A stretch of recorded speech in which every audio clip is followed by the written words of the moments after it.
Well, good morning mga ka-FB. Ngayon po ay ituturo ko sa inyo kung paano po ang paggamit kasi na-block po ang ating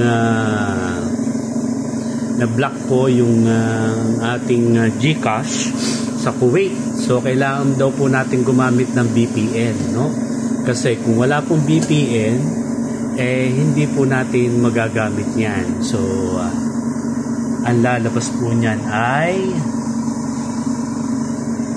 ganyan po, oh. So siguro nakikita nyo po yan na lahat po ay ganyan ang lumalabas. So ang gagawin po natin yan ay magda-download po tayo sa ating Play Store or sa ating App Store po ng VPN. So ang ginamit ko po ngayon ay Turbo VPN, yung may rabbit po.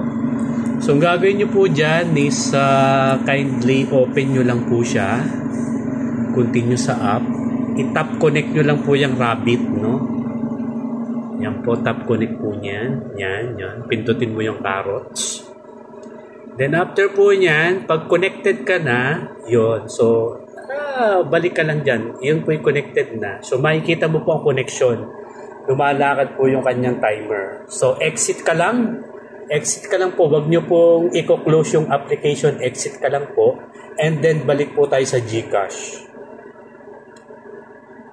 Okay, and then after that po, yes, so I'm using biometric.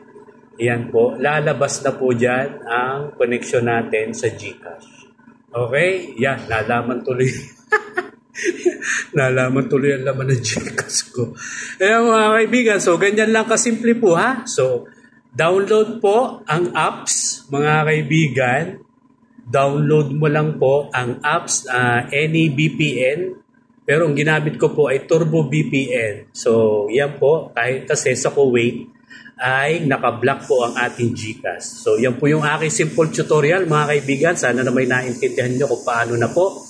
Ganyan lamang po kasimple mga kaibigan. So, magandang umaga at magandang tanghali sa inyong lahat. Salamat po.